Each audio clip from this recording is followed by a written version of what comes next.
নমস্কার প্রিয় দর্শক বন্ধুরা, মিষ্টির রন্ধনশালায় আপনাদের সবাইকে স্বাগত। আজকে বানাবো সোয়াবিনের একটা নিরামিষ রেসিপি, সোয়াবিনের মুইঠা। ভিডিওটা ভালো লাগলে লাইক, কমেন্ট এবং সাবস্ক্রাইব করার অনুরোধ রইল। চলুন আর দেরি না করে ঝটপট রেসিপিটা দেখে নেওয়া যাক। প্রথমেই আমি একটা কড়াইয়ে জল আর সামান্য নুন দিয়ে সোয়াবিনটাকে আগে সিদ্ধ করে নেব। সোয়াবিনটা সিদ্ধ হয়ে গেলে একটা স্ট্রেনারে দিয়ে সোয়াবিনটা আগে জলটা ঝরিয়ে নেব আর উপর থেকে একটু ঠান্ডা জল ঢেলে দেবো। এটা ঠান্ডা হয়ে গেলে সোয়াবিনটাকে ঠিক এইভাবে হাত দিয়ে যতটা সম্ভব জলটাকে নিগড়ে নিয়ে মিক্সার গ্রাইন্ডারে দিয়ে দেব।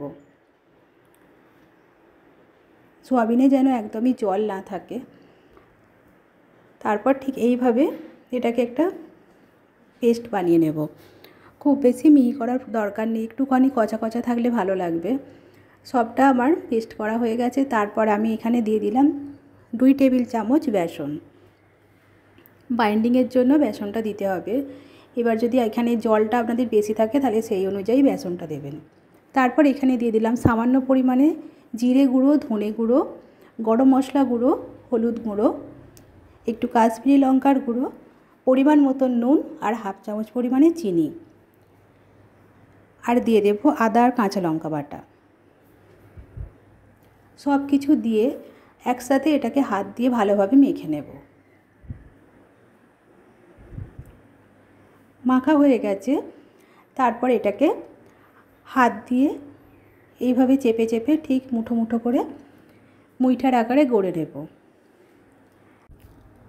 দেখুন ঠিক এইভাবে রেডি করে নেব। সবগুলো একভাবে করে নিয়েছি। তারপর এবার কড়াতে সরষের তেল দিয়ে দিলাম। তেলটা গরম হয়ে গেলে মুইঠাগুলোকে দিয়ে লালচে লালচে করে ভেজে নেব। একদিকটা হয়ে গেলে খুব সাবধানে এইভাবে উল্টে পাল্টে দিতে হবে। সব কটা ভাজা হয়ে গেছে, তুলে নিলাম।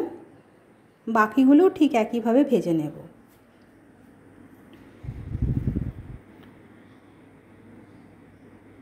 নিরামিষ দিনে একবার অন্তত এইভাবে রেসিপিটা ট্রাই করে দেখবেন, আপনাদের অবশ্যই ভালো লাগবে। এবার ওই তেলেতেই আমি আলু কেটে রেখেছিলাম, আলুটা দিয়ে দিলাম। সামান্য লবণ আর হলুদ দিয়ে একটু ভেজে নেব আলুটা। আলুটা ভাজা হয়ে গেছে। এবার তুলে নেব আলুটাকে। তেল একটু কমিয়ে নেব। ওই তেলেতেই একটা গোটা তেজপাতা, একটা শুকনো লঙ্কা, দালচিনি স্টিক, একটা এলাচ, 2টো লবঙ্গ দিয়ে একটু নাড়াচাড়া করে নেব। তারপর দিয়ে দেব 1 চামচ আদা আর কাঁচা লঙ্কা বাটা। সামান্য একটু নাড়াচাড়া করে নিয়ে তারপর এর মধ্যে দিয়ে দেব টমেটো পেস্ট। আমি এখানে 2টো ছোটো সাইজের টমেটো পেস্ট করে নিয়েছিলাম, দিয়ে দিলাম। গ্রেভিটা যদি ঘন রাখতে চান তাহলে অবশ্যই টমেটো পেস্ট দেবেন, না হলে টমেটো কুচি করে দিলেও অসুবিধে নেই। তারপর এখানে একটা গুঁড়ো মশলার পেস্ট রেডি করে নেব। হলুদ গুঁড়ো হাফ চামচ কাশ্মীরি লঙ্কা গুঁড়ো, 1/4 চামচ জিরে গুঁড়ো আর হাফ চামচ ধনে গুঁড়ো একটু জল দিয়ে মশলাটা রেডি করে নেব। টমেটোটা কষানো হয়ে গেলে মশলাটা তাতে দিয়ে দেব। দিয়ে এবার খুব ভালোভাবে কষাতে থাকবো যতক্ষণ না তেল ছেড়ে আসে। মশলা থেকে খুব ভালো তেল ছেড়ে এসেছে। এবার আমি আলুগুলো দিয়ে দিলাম। দিয়ে মিনিট 3 ধরে আমি কষিয়ে নেব। তারপর চাপা দিয়ে লো ফ্লেমে রেখে আরও 2 মিনিট রান্না করব। দেখুন কতটা তেল ছেড়ে এসেছে আলুগুলো থেকে। এবার আমি এর মধ্যে দিয়ে দেব পরিমাণ মতন গরম জল। গরম জল দেওয়ার সাথে সাথেই দেখুন ঝোলটা ফুটতে শুরু করেছে। এখানে জলটা একটু বেশি করেই দিতে হবে, কারণ মুইঠাগুলো দেওয়ার সঙ্গে সঙ্গে ঝোলটা অনেকটাই টেনে নেবে। তারপর এখানে পরিমাণ মতো নুন দিয়ে দিলাম। দিয়ে চাপা দিয়ে লো ফ্লেমে রেখে আমি আলুগুলো সিদ্ধ হওয়া পর্যন্ত অপেক্ষা করব। কিছুক্ষণ পর আমি ঢাকনাটা খুলে নিয়েছি। একটা আলু কেটে দেখেছি আলু সিদ্ধ হয়ে গেছে। তারপর এর মধ্যে দিয়ে দেব হাফ চামচ পরিমাণে চিনি। নিরামিষ রান্না একটু মিষ্টি মিষ্টি না হলে ভালো লাগে না। আর দিয়ে দেব সামান্য পরিমাণে গরম মশলা গুঁড়ো।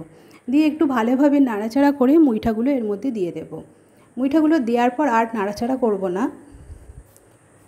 তারপর একটু নিচে থেকে হালকা একটু নাড়িয়ে দেব। চাপা দিয়ে লো ফ্লেমে রেখে আমি আরও 3 থেকে 4 মিনিট রান্না করব। দেখুন অনেকটাই ঝোলটা টেনে নিয়েছে। এবার গ্যাসটা বন্ধ করে ওপর থেকে একটু ঘি ছড়িয়ে দেব, দিয়ে স্ট্যান্ডিং টাইমে চাপা দিয়ে আরও 5 মিনিট রেখে দেব। দেখুন কতটা সুন্দর দেখতে হয়েছে আর কালারটাও কত সুন্দর এসেছে। আপনাদের যদি আমার এই রেসিপিটা ভালো লেগে থাকে তাহলে প্লিজ একটা লাইক দিয়ে দেবেন, আর অবশ্যই কমেন্ট করে জানাবেন এই রেসিপিটা আপনাদের কেমন লাগলো। আর প্লিজ আমার চ্যানেলটা সাবস্ক্রাইব করে আমার পাশে থাকবেন।